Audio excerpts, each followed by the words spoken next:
ഇന്ന് നമുക്ക് game changer എന്ന തെലുങ്ക് സിനിമയുടെ കഥ നോക്കിയാലോ. കഥയിലേക്ക് കടക്കും മുമ്പ് വീഡിയോ കാണുന്നവർ ഒന്ന് ലൈക്ക് ചെയ്തിട്ട് കാണാൻ മറക്കരുതേ. സിനിമയുടെ തുടക്കത്തിൽ കാണിക്കുന്നത് ആന്ധ്ര മിനിസ്റ്റർ ആയിട്ടുള്ള സത്യമൂർത്തിയാണ്. സത്യമൂർത്തി രാത്രി ഉറക്കത്തിൽ ഞെട്ടി ഉണരുമ്പോൾ കാണുന്ന കാഴ്ച ഒരു അമ്മയും മകനും തന്റെ മുന്നിൽ നിൽക്കുന്നതാണ്. അത് കണ്ടതും പെട്ടെന്ന് തന്നെ സത്യമൂർത്തിക്ക് ഹാർട്ട് അറ്റാക്കും വരും. സത്യമൂർത്തിയെ ഉടനെ തന്നെ ഹോസ്പിറ്റലിലേക്ക് കൊണ്ടുപോകുന്നത് ഒരു വലിയ പാലം വഴിയാണ്. അത് ഇവരൊക്കെ ചേർന്ന് പണിത പാലമാണ്. സത്യമൂർത്തിയെ കൊണ്ടുപോകുന്ന സമയം തന്നെ ആ പാലം പൊളിഞ്ഞു വീഴും. പിന്നീട് അവിടുന്ന് സ്ട്രക്ചറിലാണ് ഹോസ്പിറ്റലിലേക്ക് കൊണ്ടുപോയതും. പോകുന്ന വഴിയിൽ നാട്ടുകാരൊക്കെ പറയുന്നത് പകുതി മയക്കത്തിൽ സത്യമൂർത്തി കേൾക്കും. എങ്ങനെ പൊളിഞ്ഞു വീഴാതിരിക്കും, അങ്ങനെയല്ലേ അത് കെട്ടിവെച്ചിരിക്കുന്നത് എന്നൊക്കെയായിരുന്നു നാട്ടുകാർ സത്യമൂർത്തിയെ കുറ്റം പറഞ്ഞതും. സത്യമൂർത്തിയെ ഐസിയുവിലേക്കും പ്രവേശിപ്പിച്ചു. സത്യമൂർത്തിക്ക് 2 മക്കളാണുള്ളത്. മൂത്തവൻ മുനിമാണിക്യം, രണ്ടാമത്തവൻ ബോബിലി. ഇവർക്ക് രണ്ടാൾക്കും സത്യമൂർത്തിയുടെ മിനിസ്റ്റർ പദവിയോട് നല്ല നോട്ടമുണ്ട്. സത്യമൂർത്തിയുടെ കാലശേഷം ഇനി ആരാകും മിനിസ്റ്റർ എന്ന ചോദ്യത്തിൽ രണ്ടാൾക്കും അതിനൊരു താല്പര്യമുണ്ടല്ലോ. എന്നാൽ ബോബിലിക്കാണെങ്കിൽ ആരെ കൊന്നിട്ടായാലും ആ ഒരു പദവി തനിക്ക് വേണം എന്നൊരു വാശി തന്നെയാണ്. എന്നാൽ സത്യമൂർത്തിക്ക് ബോധം തെളിയും. അപ്പോഴേക്കും രണ്ടാളും അവരുടെ ചർച്ചയിൽ നിർത്തും. സത്യമൂർത്തി തന്റെ കൂടെ എപ്പോഴും കാണുന്ന കൂട്ടാളിയെ സഭയെ വിളിക്കും. എന്നിട്ട് സഭയോട് മാത്രം ഒറ്റയ്ക്ക് പറയും, എടാ, ഇനി 1 വർഷം കൂടിയല്ലേ ഉള്ളൂ നമ്മുടെ ഭരണം അവസാനിക്കാൻ. അതുവരെ നമ്മൾ നല്ല രീതിയിൽ ഇനി പ്രവർത്തിപ്പിക്കണം. നമ്മൾ ചെയ്തിട്ടുള്ള തെറ്റുകളെല്ലാം നമ്മളെ തേടി വരുന്നതായിട്ട് എനിക്ക് തോന്നുന്നു. അതുകൊണ്ട് ഇനിയുള്ള ഈ 1 വർഷക്കാലം നമ്മളെ കൊണ്ട് ജനങ്ങൾക്ക് എന്തെങ്കിലും ഉപയോഗമുണ്ടാകണം. നമ്മൾ ചെയ്യുന്ന എല്ലാ മോശമായ കാര്യങ്ങളും ഇതോടുകൂടി അവസാനിപ്പിക്കണം. ഇനി ജനങ്ങൾക്ക് വേണ്ടിയിട്ട് നമ്മൾ പ്രവർത്തിക്കണമെന്നും സത്യമൂർത്തി സഭയോട് പറയുന്നു. സത്യമൂർത്തിയുടെ മക്കളായ ബോബിലിക്കും മാണിക്യത്തിനും സത്യമൂർത്തിയുടെ ആ ഒരു തീരുമാനത്തോട് നല്ല വിയോജിപ്പുണ്ടായിരുന്നു. ഇവർക്ക് 2 പേർക്കും മുഖ്യമന്ത്രി പദവിയോടാണ് ഒരു നോട്ടവും. എന്നാൽ മറ്റൊരു വശത്ത് നായകനായ റാമിനെ കാണിക്കുന്നു. റാം IAS ട്രെയിനിങ് ഒക്കെ കഴിഞ്ഞ് നാട്ടിലേക്ക് വരികയായിരുന്നു. റാം വരുന്ന ട്രെയിനിനെ ഫോളോ ചെയ്ത് സേട്ടിന്റെ ആളുകളുമുണ്ട്. എന്തെന്നാൽ ഈ സേട്ടിന്റെ കാശടങ്ങിയ ഒരു ഗോഡൌൺ ആണ് റാം കത്തിച്ചു കളഞ്ഞത്. ഞങ്ങളുടെ സേട്ടിന്റെ കാശ് വെച്ചിരുന്ന ഗോഡൌൺ എരിച്ചു കളഞ്ഞിട്ട് നിനക്കങ്ങനെ രക്ഷപ്പെടാമെന്ന് കരുതിയോ എന്ന് പറഞ്ഞാണ് അവനെ ഉപദ്രവിക്കുന്നതും. അപ്പോൾ റാം എന്താണ് സംഭവിച്ചത് എന്ന് ചിന്തിക്കും. റാം IPS ഓഫീസർ ആയിരുന്ന സമയത്ത് ഈ സേട്ടിന്റെ കാശിക്ക് സൂക്ഷിച്ചു വെച്ചിരുന്ന ഗോഡൌൺ റാം എരിച്ചു കളഞ്ഞിരുന്നു. അതിന് പ്രതികാരം വീട്ടുവാനായിട്ട് സേട്ട് പറഞ്ഞുവിട്ട ആളുകളായിരുന്നു അതെല്ലാം. അങ്ങനെ അവിടെ വലിയൊരു ഫൈറ്റ് തന്നെ നടക്കും. ആ സേട്ടിന്റെ ആളുകളെ എല്ലാം പിടിച്ച് റെയിൽവേ ട്രാക്കിൽ കെട്ടിയിട്ടു. സേട്ട് വന്നതിന് ശേഷം മാത്രമേ അവരെ അഴിച്ചുവിടൂ എന്നാണ് റാം പറയുന്നതും. അങ്ങനെ ആ സേട്ട് ഹെലികോപ്റ്ററിൽ അവിടെ എത്തും. സേട്ടിനെ കണ്ടതും എല്ലാ കാര്യങ്ങളും കോംപ്രമൈസ് ആക്കിയിട്ട് റാം ഉടനെ തന്നെ ആ ഒരു ഹെലികോപ്റ്ററും എടുത്താണ് അവിടെ നിന്ന് പോകുന്നതും. അങ്ങനെ റാം തന്റെ വീട്ടിലേക്കും എത്തി. വീട്ടിലെത്തിയ റാമിനെ എപ്പോഴും വിവാഹം കഴിക്കുവാനായിട്ട് അവന്റെ അച്ഛനും അമ്മയും സഹോദരിയും ഒക്കെ നിർബന്ധിച്ചു കൊണ്ടേയിരിക്കും. എന്നാൽ റാമിനാണെങ്കിൽ വിവാഹത്തിന് താല്പര്യമേ ഇല്ല. അതിൽ നിന്നുമെല്ലാം അവൻ ഒഴിഞ്ഞു മാറുവാനാണ് ശ്രമിക്കുന്നതും. എന്നാൽ മറ്റൊരു വശത്ത് സത്യമൂർത്തിക്ക് ഇപ്പോൾ ബോധം വന്നിരിക്കുകയാണല്ലോ. സത്യമൂർത്തി നല്ലവനാവാൻ തീരുമാനിച്ച കാര്യം സത്യമൂർത്തിയുടെ മക്കൾ അറിയും. അപ്പോൾ ബോബിലി പറയുന്നത്, പെട്ടെന്ന് നമ്മൾ നല്ലവരായി കഴിഞ്ഞാൽ എല്ലാവരും നമ്മളെ വിശ്വസിക്കുമോ? അത് മാത്രമല്ല, എല്ലാം അവസാനിപ്പിക്കുവാൻ തീരുമാനിച്ചു കഴിഞ്ഞാൽ ഉറപ്പായും ഇത്രയും നാൾ ചെയ്തു കൂട്ടിയ ആ ഒരു ക്രിമിനൽ കേസുകൾക്കൊക്കെ അവരകത്തു പോകും. അച്ഛൻ നല്ലവനാകുന്നത് ഞങ്ങളെ ദ്രോഹിച്ചുകൊണ്ടാണോ എന്നൊക്കെ ബോബിലി ചോദിക്കുന്നുണ്ട്. എന്നാൽ സത്യമൂർത്തി പറയുന്നത്, ഞാൻ എന്തായാലും ജനങ്ങൾക്ക് വേണ്ടി ജീവിക്കുവാൻ തയ്യാറായിട്ടുണ്ട്. അതിനെതിരായിട്ട് ആര് നിന്നാലും അവരെയെല്ലാം ഞാൻ നശിപ്പിക്കും.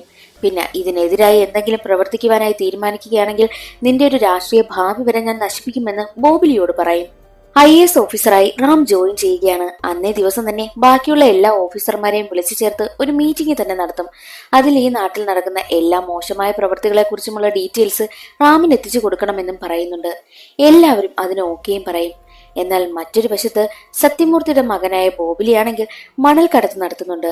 അത് നടത്തുന്ന മെയിൻ ആയിട്ടുള്ള ആളിനടുത്തെത്തിയിട്ട്, ഡേയ്, പകലീ മണൽ കടത്ത് വേണ്ട. എന്റെ അച്ഛൻ നല്ലവനാവാൻ തീരുമാനിച്ചിരിക്കുകയാണ്. അതുകൊണ്ട് ഇനി എന്ത് ചെയ്യുന്നെങ്കിലും രാത്രി മതി. എന്റെ യഥാർത്ഥ അച്ഛൻ ജീവിച്ചിരിപ്പുണ്ടായിരുന്നെങ്കിൽ ഉറപ്പായും ഈ സത്യമൂർത്തിയെ കൊന്നെങ്കിലും എന്നെ മിനിസ്റ്റർ ആക്കിയനെ എന്ന് പറയും. അതിൽ നിന്നും നമുക്കൊരു കാര്യം മനസ്സിലാക്കാം. ഈ സത്യമൂർത്തിയുടെ വളർത്തുമക്കളാണ് ബോബിലിയും മുനിമാണിക്യവും. IAS ഓഫീസറായി ജോയിൻ ചെയ്ത ഉടനെ തന്നെ റാം പണി കൊടുത്തത് റേഷൻ കടകൾക്കിട്ടായിരുന്നു. റേഷൻ കടകളിൽ അരിയൊക്കെ സൂക്ഷിച്ചു വെച്ചിരിക്കുന്ന ഗോഡൌണിൽ പരിശോധന നടത്തി. അപ്പോഴാണ് അരിയൊക്കെ നാശമായി പോകുവാതിരിക്കാനായിട്ട് അത് കെമിക്കൽ ഉപയോഗിച്ചാണ് സൂക്ഷിച്ചു വെച്ചിരിക്കുന്നതെന്നും റാമിന് മനസ്സിലായത്. അതുകൊണ്ട് തന്നെ ആ റേഷൻ കടകളൊക്കെ പൂട്ടി അവിടെ സീല് വെക്കുകയും ചെയ്തു. പിന്നീട് പണി കൊടുത്തത് അവിടുത്തെ ഫേമസ് ആയിട്ടുള്ളൊരു മാളിനിട്ടായിരുന്നു. ആ മാളിനുള്ളിലേക്ക് ഫയർഫോഴ്സിന് കടന്നു പോകുവാനായിട്ടുള്ള യാതൊരു സംവിധാനവും ചെയ്തു കൊടുത്തിട്ടില്ല. ഇങ്ങനെയുള്ളൊരു മാളിനെ എങ്ങനെ അപ്രൂവൽ കിട്ടിയെന്നാണ് റാമിന്റെ ചിന്ത. അതിനുവേണ്ടി നിന്നുകൊടുത്ത ആ ഒരു ഉദ്യോഗസ്ഥനെയും സസ്പെൻഡ് ചെയ്തു. മാത്രമല്ല മാളിന്റെ ഓണറിനും പണി കൊടുക്കുകയാണ്. മാള് പൂട്ടുവാനായും തീരുമാനിച്ചു. മാളിന് അപ്രൂവൽ കൊടുത്ത ഉദ്യോഗസ്ഥനും മാളിന്റെ ഓണറിനുമെതിരെ കേസെടുക്കുകയും മാത്രമല്ല ആ മാളാണെങ്കിൽ നശിപ്പിച്ചു കളയുകയും ചെയ്തു. അങ്ങനെയിരിക്കെ റാമിന്റെ ചേട്ടന്റെ കല്യാണം നടക്കുകയാണ്. കല്യാണത്തിന് അവന്റെ കൂട്ടുകാരും ഫാമിലി മെമ്പേഴ്സും എല്ലാവരും ഉണ്ടായിരുന്നു. കൂട്ടുകാരെല്ലാം റാമിനോട് നീ എന്താടാ ഇത്രയും വയസ്സായിട്ടും വിവാഹം കഴിക്കാതെ നടക്കുന്നത് എന്ന് ചോദിക്കുന്ന സമയത്ത് റാം അവന്റെ പഴയൊരു കഥ പറയും. അവനൊരു ഗേൾഫ്രണ്ട് ഉണ്ടായിരുന്നു, അവളുടെ കാര്യമാണ് പറയുന്നത്. റാം കോളേജിൽ പഠിക്കുന്ന കാലഘട്ടം.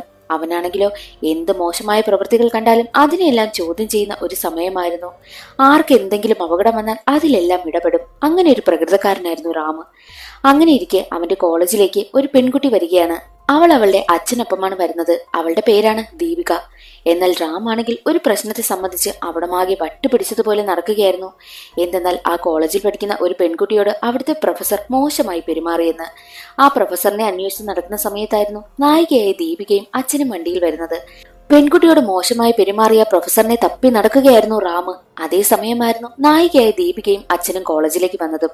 ദീപികയുടെ അച്ഛനെ തടഞ്ഞു നിർത്തിയിട്ട് നിങ്ങളുടെ പേരെന്താ എന്നൊക്കെ ചോദിക്കുന്ന സമയത്ത് അയാൾ പേര് പറഞ്ഞതും ആ ഒരു പ്രൊഫസറിന്റെ പേരും അത് തന്നെയായിരുന്നു. ഓ, അപ്പോൾ നിങ്ങളാണല്ലേ അതെന്ന് പറഞ്ഞ് ദീപികയുടെ അച്ഛന്റെ കവിളത്ത് നോക്കി ഒരടി അങ്ങ് കൊടുക്കും. അത് കണ്ടതും ദീപികയ്ക്ക് ആകെ ദേഷ്യം. നിന്റെ അച്ഛനാണ് ആ ഒരു കുട്ടിയോട് മോശമായി പെരുമാറിയത് എന്നൊക്കെ പറയുന്ന സമയത്ത് എന്റെ അച്ഛൻ ആദ്യമായിട്ടാണ് ഇവിടേക്ക് വരുന്നത്, എന്റെ അച്ഛൻ അങ്ങനെയൊന്നും ചെയ്യില്ല എന്നൊക്കെ പറഞ്ഞ് അവളും പ്രശ്നമുണ്ടാക്കും. എന്നിട്ട് അവൾ ഉടനെ തന്നെ പോലീസിനെ വിവരം അറിയിക്കുന്നു. അങ്ങനെ പോലീസ് റാമിനെ അറസ്റ്റ് ചെയ്ത് കൊണ്ടുപോവുകയും ചെയ്തു. എന്നാൽ യഥാർത്ഥത്തിൽ എന്താണ് സംഭവിച്ചതെന്ന് ആ പെൺകുട്ടി വഴിയാണ് ദീപിക കാര്യം അറിഞ്ഞത്. ഇതുപോലെ ഞങ്ങളുടെ ഒരു പ്രൊഫസർ എന്നോട് മോശമായി പെരുമാറി, അയാളാണെങ്കിൽ ഡബിൾ മീനിങ്ങിലൊക്കെയാണ് സംസാരിക്കുന്നത്. ആ ഒരു കാര്യം ഞാൻ ഈ ചേട്ടനോട് പറഞ്ഞു. എന്ത് പ്രശ്നം വന്നാലും എല്ലാവർക്കും വേണ്ടി പ്രവർത്തിക്കുന്ന ഒരു നല്ലൊരു വ്യക്തിയാണ് റാം എന്നും ആ പെൺകുട്ടി പറയും. അപ്പോൾ ദീപികയ്ക്ക് യഥാർത്ഥത്തിൽ കാര്യം മനസ്സിലായി. ആള് മാറി പണി കൊടുത്തതാണ് എന്നുള്ള കാര്യവും അവൾക്ക് മനസ്സിലായി. ഉടനെ തന്നെ അവൾ പോലീസ് സ്റ്റേഷനിലെത്തി അവനെ ഇറക്കുകയും ചെയ്തു. ദീപിക എന്നിട്ട് റാമിനോട് മാപ്പ് പറഞ്ഞു. നിങ്ങളൊരു നല്ല കാര്യത്തിന് വേണ്ടിയിട്ടല്ലേ അങ്ങനെയൊക്കെ ചെയ്തത് എന്നുള്ള രീതിയിലേക്ക് ദീപിക സംസാരിക്കുമ്പോൾ റാമിനപ്പോൾ അവളോട് ചെറിയ ഇഷ്ടമൊക്കെ തോന്നുകയാണ്. എന്നാൽ ദീപികയ്ക്കാണെങ്കിൽ അവനൊരു ദേഷ്യക്കാരനാണല്ലോ എന്നൊരു ചിന്തയൊക്കെ ഉണ്ട്. എപ്പോഴും അടിപിടിയും കേസുമൊക്കെയായി നടക്കുന്നത് കൊണ്ട് ഇവനൊരു ദേഷ്യക്കാരനാണ് എന്നുള്ള കാര്യം അവൾക്ക് മനസ്സിലായി. ചെറിയ കാര്യത്തിന് പോലും റാമിന് പെട്ടെന്ന് ദേഷ്യം വരും. അങ്ങനെ ഇരിക്കെ റാമിനാണെങ്കിൽ ദീപികയെ കല്യാണം കഴിക്കണം എന്നൊരാഗ്രഹം ഉണ്ടാകും. ദീപികയെ പ്രപ്പോസ് ചെയ്യുന്ന സമയത്ത് അവൾ പറയുന്നത് ഇത്രയും ദേഷ്യമുള്ള നിന്നോടൊപ്പം ഞാൻ എങ്ങനെ ജീവിക്കാനാ, ആദ്യം നീ നിന്റെ ദേഷ്യം കൺട്രോൾ ചെയ്യാൻ നോക്ക് എന്നായിരുന്നു ദീപിക പറഞ്ഞത്. അതിനു വേണ്ടിയിട്ട് അവൻ ഒരുപാട് യോഗയും മെഡിറ്റേഷനും ഒക്കെ ട്രൈ ചെയ്യും. പക്ഷെ യാതൊരു ഫലവുമില്ല. അവൻ ഈ ചെറിയ ചെറിയ തെറ്റൊക്കെ കണ്ടാൽ അതിനെല്ലാം അവൻ പ്രതികരിക്കും. അടിക്കേണ്ട സ്ഥലത്ത് അടി തന്നെ കൊടുക്കും. എന്നാൽ അവന് അത് നിർത്താൻ പറ്റാത്ത കാര്യം അവൻ ദീപികയോട് പറഞ്ഞു. അപ്പോൾ ദീപിക പറയുന്നത് എന്തെന്നാൽ നിനക്ക് ഈ ഒരു തെറ്റ് കണ്ടാൽ അതിനെ ചോദ്യം ചെയ്യുന്നതല്ലേ നിന്റെ സ്വഭാവം. തെറ്റ് ചൂണ്ടിക്കാണിക്കാൻ നിന്റെ കയ്യിൽ അധികാരം വേണം. അതിന് നീ ഒരു IAS ഓഫീസർ ആവണം. പക്ഷെ നീ IPS ഓഫീസർ ആവരുത്. അങ്ങനെയായാൽ നീ ഉറപ്പായിട്ടും ഇങ്ങനെ തെറ്റ് ചെയ്യുന്നവരെയൊക്കെ കൊണ്ടുവന്ന് ഒരുപാട് അടിക്കുകയും ഉപദ്രവിക്കുകയും ഒക്കെ ചെയ്യും. അപ്പോൾ നിനക്ക് നിന്റെ ദേഷ്യം കൺട്രോൾ ചെയ്യാനേ പറ്റത്തില്ല. നീ അങ്ങനെ IPS ഓഫീസർ ആവുകയാണെങ്കിൽ ഞാനും നീയുമായി സഹകരിക്കത്തില്ല. ഈ ഒരു റിലേഷൻ മുന്നോട്ട് പോകത്തുമില്ല എന്ന് ദീപിക പറയും. IAS ഓഫീസർ ആകാൻ നോക്കുവാനായും പറഞ്ഞു. അങ്ങനെ അവൻ IAS ഓഫീസർ ആകുവാൻ വേണ്ടിയിട്ട് അവൻ ഒരുപാട് ട്രൈ ചെയ്യും. അവൻ ഒരുപാട് പഠിക്കും. പക്ഷേ ആ എക്സാമിലൊക്കെ അവൻ ഫെയിലായി പോകും. എന്നാൽ അവന് അവസാനം കിട്ടിയത് IPS ഓഫീസറായിട്ടാണ്.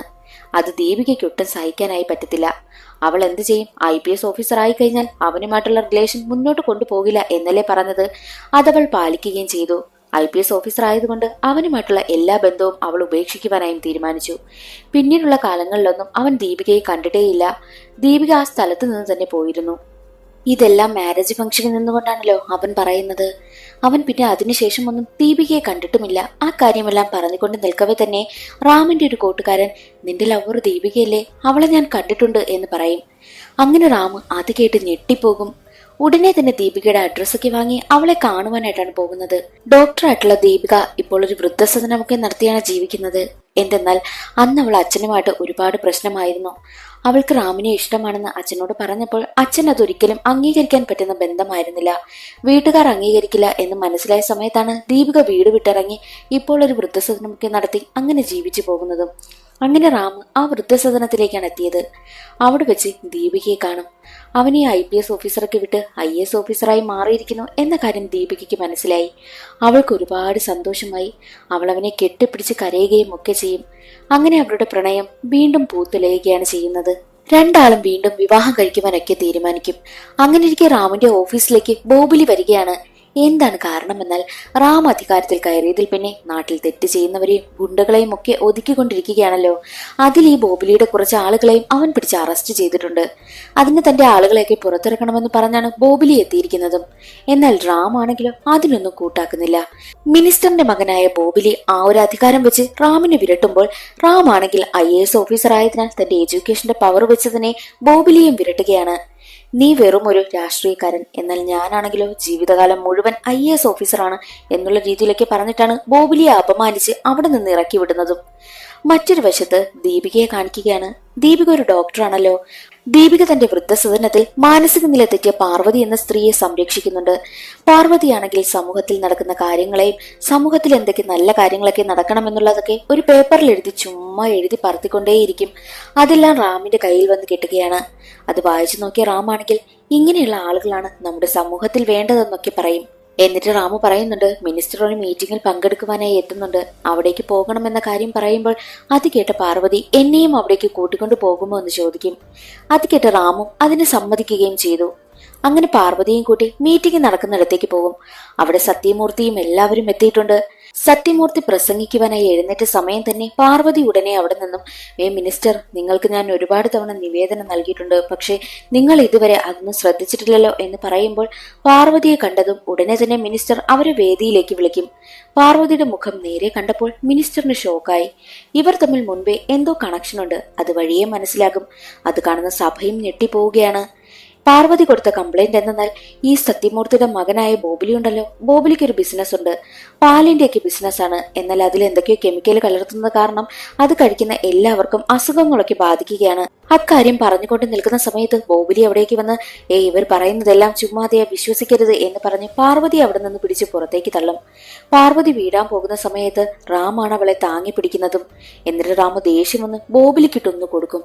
മിനിസ്റ്ററിന്റെ മുന്നിൽ വെച്ചാണ് തല്ലുന്നതും. എന്നാലും മിനിസ്റ്റർ പ്രതികരിക്കില്ല. മിനിസ്റ്റർ ഉടനെ തന്നെ തന്റെ മകനോട് അവരോട് മാപ്പ് പറയുവാനായും പറഞ്ഞു. പക്ഷെ ബോബിലിയാണെങ്കിൽ ആകെ നാണം കെട്ട് നിൽക്കുകയാണ്. മാപ്പും പറഞ്ഞിട്ട് ബോബിലി അവിടെ നിന്ന് ദേഷ്യപ്പെട്ടു പോകും. തന്റെ മകൻ ചെയ്ത തെറ്റിന് സത്യമൂർത്തി അവരോട് തൊഴുതുകൊണ്ട് മാപ്പ് പറയുമ്പോൾ നീ ചെയ്ത തെറ്റിന് നിനക്ക് മാപ്പില്ല എന്ന് പറഞ്ഞിട്ടാണ് പാർവതി അവിടെ നിന്ന് പോകുന്നതും. പാർവതിയുടെ ആ വാക്കുകൾ സത്യമൂർത്തിക്ക് താങ്ങാനായില്ല. സത്യമൂർത്തി ഹാർട്ട് അറ്റാക്ക് വന്ന് ഉടനെ തന്നെ നിലത്ത് വീഴുകയാണ് ചെയ്തത്. ഹോസ്പിറ്റലിൽ അഡ്മിറ്റായ സത്യമൂർത്തിയെ കാണുവാനായിട്ട് ബോബിലിയും അവിടെ എത്തും. ബോബിലി സത്യമൂർത്തിയോട് ചോദിക്കും, എല്ലാവരുടെയും മുന്നിൽ വെച്ച് അവൻ എന്നെ തല്ലി, അവനെ എന്തെങ്കിലും ചെയ്യണമെന്ന് ബോബിലി പറയുന്ന സമയത്ത് സത്യമൂർത്തി ഉടനെ തന്നെ സഭയോട് പറയും അവന് സസ്പെൻഷൻ ഓർഡർ റെഡിയാക്കാൻ. അത് മാത്രമല്ല തന്റെ മകനിട്ടും സത്യമൂർത്തി പണി കൊടുത്തു. മകൻ ഏതൊക്കെ അധികാരത്തിലിരുന്നോ അവിടെ നിന്നെല്ലാം അവനെ നീക്കിക്കളഞ്ഞു. എന്നാൽ അതേ സമയം തന്നെ റാമിനെ കാണിക്കുകയാണ്. സസ്പെൻഷൻ ഓർഡർ കയ്യിൽ കിട്ടിയിട്ട് ആകെ സങ്കടത്തിലിരിക്കുകയാണ് റാം. എനിക്ക് എന്തായാലും സസ്പെൻഷൻ ഓർഡർ കിട്ടി, മാത്രമല്ല IASന്റെ അസോസിയേറ്റ് വരെ ഈ ഒരു പ്രശ്നം പോയിട്ടുണ്ട്. എന്താകുമോ എന്തോ. എന്തായാലും ഞാൻ സസ്പെൻഷനൊക്കെ കഴിഞ്ഞ് കയറുന്നത് വരെ ഇപ്പോൾ ഞാൻ നിർത്തിവെച്ചിരിക്കുന്ന ആ ഒരു പ്രശ്നങ്ങളെല്ലാം വീണ്ടും പൊടിതെട്ടി ഉണർന്നു വരും. ഇനി ഞാൻ എല്ലാം ഒന്നേന്ന് തുടങ്ങണമല്ലോ എന്നൊക്കെ ആലോചിച്ചിരിക്കുകയായിരുന്നു റാം. അപ്പോഴും ദീപിക പറയുന്നത്, എന്തായാലും നീ ഒരു IAS ഓഫീസർ എന്ന് ചിന്തിക്കാതെ തന്നെ അയാളെ തല്ലിയത് എനിക്ക് ഒരുപാട് ഇഷ്ടമായി. തെറ്റ് കണ്ടാൽ നീ എന്തും ചോദ്യം ചെയ്യുമല്ലോ എന്നൊക്കെ പറഞ്ഞ് അവനെ കെട്ടിപ്പിടിക്കുകയാണ് ചെയ്തത്. ഇതുവരെ നടന്നതെല്ലാം പോട്ടെ, നമുക്ക് വിവാഹം കഴിക്കാമെന്നും അവൾ പറയുന്നു. അങ്ങനെ അവർ വിവാഹത്തിന്റെ കാര്യങ്ങളൊക്കെ നോക്കുകയാണ്. മറ്റൊരു വശത്ത് ഹോസ്പിറ്റലിൽ കിടക്കുകയാണല്ലോ സത്യമൂർത്തി. സത്യമൂർത്തിയുടെ അടുത്തു നിന്നും സഭ പോയ തക്കം നോക്കി ബോബിലി അകത്തേക്ക് കടക്കും. എനിക്ക് എന്തായാലും അധികാരം വേണം എന്ന് പറയുന്ന സമയത്ത് അതൊന്നും പറ്റത്തില്ല എന്നാണ് സത്യമൂർത്തി പറഞ്ഞത്. ഉടനെ തന്നെ ബോബിലി സത്യമൂർത്തിയെ കൊന്നുകളഞ്ഞു. അവിടെ എത്തിയ മൂത്ത മകനായ മാണിക്യം ഇനി അടുത്ത മിനിസ്റ്റർ ഞാനാണെന്ന് പറയുമ്പോൾ അവിടെ ഉണ്ടായിരുന്ന ഒരാൾ പറയും, അധികാരത്തിന് വേണ്ടിയിട്ട് നിങ്ങളുടെ അച്ഛനെ കൊന്നതേ നിങ്ങളുടെ സഹോദരനാ, അതുകൊണ്ട് മിണ്ടാതിരിക്കുന്നത് നല്ലത് എന്ന് പറയുമ്പോൾ അത് കേട്ട് ഉടനെ തന്നെ മാണിക്യം പറയും, അടുത്ത മിനിസ്റ്റർ തന്റെ സഹോദരനാണെന്ന് പറയുന്നു. അച്ഛന്റെ ബോഡി പൊതുദർശനത്തിന് വെക്കുവാനായി ബോബിലി പറയുന്നു. എന്നാൽ അതേസമയം റാമും ദീപികയും തമ്മിലുള്ള വിവാഹം നടക്കുകയാണ്. അവളെ വിവാഹം കഴിക്കുവാനായിട്ട് താലി എടുത്ത് വെക്കുന്ന സമയം തന്നെ അവിടേക്ക് പോലീസ് വരും. ബോബിലി ഏർപ്പാടാക്കിയിട്ട് വന്ന പോലീസാണ്. ബോബിലിയെ തല്ലിയതിന് അവൻ പോലീസിനെ കൊണ്ട് റാമിനെ അറസ്റ്റും ചെയ്യിപ്പിച്ചു. റാമിനെ പോലീസുകാർ കൊണ്ടുവന്ന് നേരെ ഇട്ടുകൊടുത്തത് ബോബിലിയുടെ ആളുകളുടെ ഇടയിലേക്കാണ്. അവരവനെ ഒരുപാട് തല്ലും. എന്നാൽ മറ്റൊരു വശത്ത് സഭയാണെങ്കിൽ ഒരു കാര്യം പബ്ലിക്കിന് അനൗൺസ് ചെയ്യും. എന്തെന്നാൽ മരിക്കുന്നതിന് മുൻപ് സത്യമൂർത്തി കുറച്ച് കാര്യങ്ങളൊക്കെ റെക്കോർഡ് ചെയ്ത് വെച്ചിട്ടാണ് മരിച്ചത്. ആ റെക്കോർഡിൽ എന്താണുള്ളതെന്നാൽ എന്റെ മരണശേഷം എന്റെ ഈ ഒരു മുഖ്യമന്ത്രി പദവി റാമിന് പോകണം. മാത്രമല്ല, ഞാൻ മരിച്ചു കഴിഞ്ഞാൽ എന്റെ ശവശരീരം കത്തിക്കേണ്ടതും റാം തന്നെയാണ് എന്നാണ് പറഞ്ഞിരുന്നത്. ആ കാര്യം മീഡിയക്കാരെല്ലാം പബ്ലിക്കാക്കുന്നു. വിവരമറിഞ്ഞ പോലീസ് ഉടനെ തന്നെ അവിടെ നിന്നും റാമിനെ രക്ഷിച്ചുകൊണ്ട് വരികയും ചെയ്തു. സത്യമൂർത്തിക്ക് 2 മക്കളുണ്ടായിട്ട് പോലും സത്യമൂർത്തിയുടെ ചിതയ്ക്ക് തീ കൊളുത്തിയത് റാം തന്നെയായിരുന്നു. അതെന്തിനായിരിക്കും? അത് താൻ എന്തിനാ ഇതൊക്കെ ചെയ്യുന്നത് എന്ന് ചിന്തിക്കുകയാണ് റാം. അത് സഭയോടും ചോദിക്കും. അപ്പോൾ സഭ ഒരു കാര്യം പറയും. എന്താണ് സത്യമൂർത്തി പറയുവാനായി ഉദ്ദേശിച്ചത് എന്നുള്ള കാര്യങ്ങളാണത്. പിന്നീട് ഒരു ഫ്ലാഷ് ബാക്ക് ആണ് കാണിക്കുന്നത്. അപ്പണ്ണ എന്നൊരാളിനെയാണ് കാണിക്കുന്നത്. ഈ അപ്പണ്ണയുടെ ഭാര്യയാണ് പാർവതി. ദീപിക നോക്കുന്ന ആ മാനസിക നില ശരിയല്ലാത്ത ആ ഒരു സ്ത്രീ ഉണ്ടല്ലോ പാർവതി, അവർ തന്നെയാണ്. ഇവർക്ക് 2 പേർക്കും ഒരു മകനുണ്ട്. അത് യഥാർത്ഥത്തിൽ റാം തന്നെയാണ്. റാമിന്റെ അച്ഛനും അമ്മയുമായിരുന്നു അപ്പണ്ണയും പാർവതിയും. നാടിനും നാട്ടുകാർക്കും വേണ്ടിയിട്ട് ഒരുപാട് നല്ല പ്രവൃത്തികൾ അപ്പണ്ണയും പാർവതിയും കൂടി ചെയ്തിട്ടുണ്ട്. അതുകൊണ്ട് തന്നെ നാട്ടുകാർക്കൊക്കെ ഇവരെ വലിയ കാര്യമാണ്. മാത്രമല്ല, സത്യമൂർത്തിയും സഭയും ഇവരോടൊപ്പം ചേർന്നാണ് പ്രവർത്തിച്ചു വന്നതും. ആ നാട്ടിൽ ഖനനം നടക്കുന്നതിനെയൊക്കെ അപ്പണ്ണയും പാർവതിയും തടയുകയും ഒക്കെ ചെയ്യും. എന്നിട്ട് അതിനെതിരായി പോരാടുകയും ഒക്കെ അപ്പണ്ണ ചെയ്തിരുന്നു. നാടിനു വേണ്ടിയിട്ട് അത്രയും നല്ല കാര്യങ്ങളൊക്കെ ചെയ്യുന്നതിനാൽ അവരോടൊപ്പം ഉണ്ടായിരുന്ന മുരുകാനന്ദം ഒരു കാര്യം പറയും. എന്തായാലും ഇത്രയും കാര്യങ്ങളൊക്കെ ചെയ്യുകയല്ലേ, അപ്പോൾ നമുക്കൊരു പാർട്ടി രൂപീകരിക്കാം, അതുവഴി നമുക്ക് നാട്ടുകാർക്ക് വേണ്ടി പ്രവർത്തിക്കാമല്ലോ എന്ന് പറയും. എന്നാൽ അപ്പണ്ണയാണെങ്കിലോ അതിനു വേണ്ടിയിട്ട് ഒരുപാട് കാശൊക്കെ ചെലവാകത്തില്ലേ, നമ്മളുടെ കയ്യിൽ അതിനുവേണ്ടി കാശൊന്നുമില്ലല്ലോ എന്ന് പറയുമ്പോൾ മുരുകാനന്ദം പറയുന്നത്, നല്ല കാര്യങ്ങൾ ചെയ്യുന്നതിന് എന്തിനാ കാശൊക്കെ നോക്കുന്നത്, നമുക്ക് പാർട്ടി അങ്ങ് ആരംഭിച്ചു കളയാം, എന്നിട്ട് നമുക്ക് ചെയ്യാൻ പറ്റുന്ന കാര്യങ്ങളൊക്കെ ചെയ്യാമെന്നും മുരുകാനന്ദം പറയും. അത് കേട്ടതും അപ്പണ്ണയും സമ്മതിക്കും. അങ്ങനെ അവർ ഒരു പാർട്ടി രൂപീകരിക്കും. കാശൊന്നും കൂടാതെ ഒരു രാഷ്ട്രീയ പാർട്ടി തുടങ്ങിയതിന്റെ പേരിൽ അപ്പണ്ണയെ ഇന്റർവ്യൂ ചെയ്യുവാനായിട്ട് ന്യൂസ് ചാനലുകാരൊക്കെ വരും. എന്നാൽ അപ്പണ്ണയ്ക്കാണെങ്കിൽ സംസാരിക്കുന്നതിൽ കുറച്ച് വിക്കൊക്കെയുണ്ട്. അത് പറഞ്ഞ ന്യൂസ് ചാനലുകാർ അപ്പണ്ണയെ ഒരുപാട് കളിയാക്കിയിട്ടാണ് പോകുന്നതും. അതിൽ അപ്പണ്ണയ്ക്ക് ഒരുപാട് വിഷമമുണ്ട്. വിക്ക് മാറ്റുന്നതിന് വേണ്ടിയിട്ട് ഒരുപാട് ട്രൈ ചെയ്തു, പക്ഷെ ഒന്നും നടന്നതുമില്ല. എന്നാൽ പ്രസംഗിക്കണമല്ലോ, അതിനു വേണ്ടിയിട്ട് ഒരു വലിയ പ്രസംഗം എഴുതി തയ്യാറാക്കിയിട്ട് സത്യമൂർത്തിയെ കൊണ്ട് പ്രസംഗിപ്പിക്കാം എന്ന് തീരുമാനിക്കും. അങ്ങനെ സത്യമൂർത്തി ആ ഒരു പാർട്ടിയുടെ പ്രസംഗത്തിൽ നല്ല രീതിക്ക് അപ്പണ്ണ എഴുതി കൊടുത്ത കാര്യങ്ങളെല്ലാം അടിപൊളിയായിട്ട് പ്രസംഗിക്കും. പ്രസംഗം കേട്ട് എല്ലാവരും കൈയടിക്കുന്നു. അത് കേൾക്കുന്ന അപ്പണ്ണ ചിന്തിക്കും, എന്തായാലും അടുത്ത ഇലക്ഷന് CM ആയിട്ട് ഇവനെ മത്സരിപ്പിക്കാൻ നിർത്താം. ആര് മത്സരിച്ചാലും വേണ്ടിയില്ല, എനിക്ക് നാടിനു വേണ്ടിയിട്ട് നല്ല കാര്യങ്ങളൊക്കെ ചെയ്താൽ മതി എന്നായിരുന്നു അപ്പണ്ണയുടെ മനസ്സിൽ. അങ്ങനെ CM കാൻഡിഡേറ്റ് ആയിട്ട് സത്യമൂർത്തിയെ നിർത്തുകയാണ്. മുരുകാനന്ദം സത്യമൂർത്തിയോട് പറയും, ഈ ഒരു പ്രസംഗം കൊണ്ടൊന്നും ഒരിക്കലും നമുക്ക് ഇലക്ഷന് ജയിക്കാനായിട്ട് പറ്റത്തില്ല, അതിന് കാശിറക്കണം. ഓപ്പോസിറ്റ് പാർട്ടിക്കാരൊക്കെ കാശിറക്കിയാണ് ഓരോന്ന് ചെയ്യുന്നത്. നമ്മളെ സഹായിക്കാനായിട്ട് കുറച്ചുപേർ തയ്യാറാണ് എന്നുള്ള കാര്യം മുരുകാനന്ദം പറയും. അങ്ങനെ സത്യമൂർത്തിയും കാശ് വാങ്ങുവാനായിട്ട് തയ്യാറായി. എന്നാൽ അവരെ സഹായിക്കാൻ എത്തിയാൽ മറ്റാരുമല്ല, അപ്പണ്ണ ആരുമായിട്ടാണോ പ്രശ്നമുണ്ടാക്കിയത് ആ ഒരു കമ്പനിക്കാർ തന്നെയാണ്. എന്നാൽ ആദ്യമൊക്കെ സത്യമൂർത്തി അതിന് സമ്മതിക്കില്ല. ഒടുവിൽ സത്യമൂർത്തി ആരും അറിയാതെ അവരിൽ നിന്നും കാശ് വാങ്ങി. അക്കാര്യം അപ്പണ്ണ അറിയുകയാണ്. നീ ചെയ്ത ഈ ഒരു പ്രവൃത്തി ഞാൻ എന്തായാലും പുറത്തു കൊണ്ടുവരും, ഞാൻ ന്യൂസ് റിപ്പോർട്ടർമാരോട് പറയുമെന്നും അപ്പണ്ണ പറയും. എന്നാൽ അത് കേട്ട് സത്യമൂർത്തിക്ക് പേടിയാകുവാനായും തുടങ്ങി. കാരണം ഇതൊക്കെ പുറത്തു വന്നാൽ അധികാരമൊക്കെ നഷ്ടമാകുമല്ലോ എന്നൊരു പേടി സത്യമൂർത്തിക്ക് വന്നു. എന്നാൽ അതിനു മുൻപ് സത്യമൂർത്തി അപ്പണ്ണയെ കൊന്നുകളയുവാനായി തീരുമാനിച്ചു. അത് മനസ്സിലാക്കിയ അപ്പണ്ണ തന്റെ ഭാര്യയും മകനെയും അവിടെ നിന്ന് മാറ്റി. അവരെ ഒളിപ്പിച്ചതിനു ശേഷമാണ് സത്യമൂർത്തിക്കും സഭയ്ക്കും അടുത്തേക്ക് എത്തുന്നതും. അവിടെ ഒരു വലിയ ഫൈറ്റ് തന്നെ നടക്കും. എന്നാൽ ആ ഫൈറ്റിനൊടുവിൽ സത്യമൂർത്തിയും സഭയും പിന്നെ ആ മുരുകാനന്ദവും ചേർന്ന് അപ്പണ്ണയെ കൊന്നുകളയും. ഈ കാര്യങ്ങളെല്ലാം അറിയാവുന്ന ഒരാളും ജീവിച്ചിരിക്കേണ്ട എന്ന് കരുതി അവർ 2 പേരും ചേർന്ന് മുരുകാനന്ദത്തെയും കൊന്നുകളയും. അത്രയും തെറ്റ് ചെയ്തതിന്റെ കുറ്റബോധത്താലാണ് മുരുകാനന്ദത്തിന്റെ 2 മക്കളെയും ദത്തെടുത്ത് സത്യമൂർത്തി വളർത്തിയതും. അപ്പോൾ ഈ ബോബിലിയും മാണിക്യവും മുരുകാനന്ദത്തിന്റെ 2 മക്കളുമാണ്.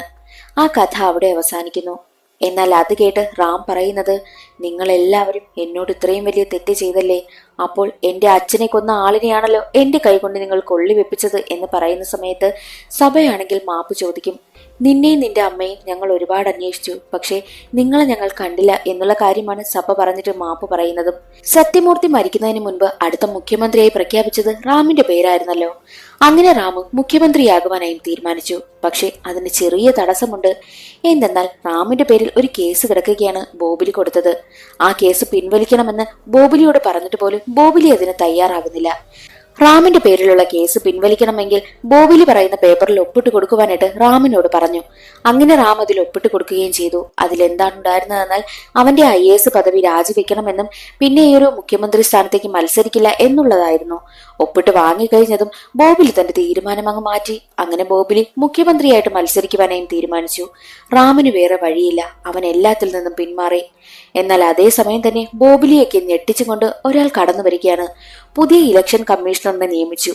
അത് മറ്റാരുമല്ല, റാം തന്നെയായിരുന്നു. റാമിന് കുറച്ച് പിടിപാടൊക്കെ ഉള്ളതിനാൽ അതൊക്കെ വെച്ച് അവൻ ആ ഒരു പദവിയിലേക്കും എത്തി. റാം അധികാരത്തിലേറിയ ഉടനെ തന്നെ ആദ്യം പ്രഖ്യാപിച്ചത് എത്രയും പെട്ടെന്ന് ഇലക്ഷൻ വേണമെന്നാണ്. പക്ഷേ അത് ബോബിലിയെ ഞെട്ടിക്കുന്നൊരു വാർത്തയായിരുന്നു. കാരണം അവരതിനുള്ള പ്രവർത്തനങ്ങളൊന്നും ആരംഭിച്ചില്ലല്ലോ. അങ്ങനെ ബോബിലിയും എങ്ങനെയെങ്കിലും CM ആകുവാനായിട്ടും ആഗ്രഹിച്ച് അതിനുള്ള പ്രവർത്തനങ്ങളും പെട്ടെന്ന് തന്നെ ആരംഭിക്കും. അതേസമയം തന്നെ റാം ആണെങ്കിൽ പുതിയൊരു തീരുമാനമെടുക്കും. എന്തെന്നാൽ റാമിന്റെ അച്ഛനാണെങ്കിൽ ഒരു പാർട്ടി രൂപീകരിച്ചല്ലോ. ചിലവൊന്നും കൂടാതെ കാശിന്റെ ഒരു സ്വാധീനവും ഇല്ലാതെ ഒരു പാർട്ടി രൂപീകരിച്ചല്ലോ. അച്ഛന് വേണ്ടിയിട്ട് ആ ഒരു പാർട്ടി അവൻ വീണ്ടും ആരംഭിച്ചു. എന്നിട്ടുള്ള നേതാവായി നിയമിച്ചത് സഭയെ തന്നെയായിരുന്നു. സഭയെ കൊണ്ട് മുഖ്യമന്ത്രിക്ക് വേണ്ടിയിട്ടുള്ള നോമിനേഷനും അവൻ കൊടുത്തു. അക്കാര്യമെല്ലാം ബോബിലി അറിയുകയാണ്. ബോബിലിക്ക് ആകെ ദേഷ്യം. ബോബിലി എന്തൊക്കെ ജയിക്കുവാൻ വേണ്ടി ചെയ്യുന്നോ അതിനെല്ലാത്തിനും തടസ്സമായിട്ട് റാം വരുന്നുണ്ട്. റാം അതിനെല്ലാത്തിനും ചെന്ന് അത് മുടക്കുകയും ഒക്കെ ചെയ്യും. അങ്ങനെ ബോബിലി വിചാരിക്കും, ഇനി എന്തായാലും ജയിക്കുവാനായിട്ട് പറ്റത്തില്ല. കാരണം റാം എല്ലാം മുടക്കിക്കൊണ്ടിരിക്കുന്നു. അതുകൊണ്ട് കാശ് കൊടുത്ത് ആളുകളെ കൊണ്ട് വോട്ടുടിപ്പിക്കാം എന്ന തീരുമാനത്തിലുമെത്തി.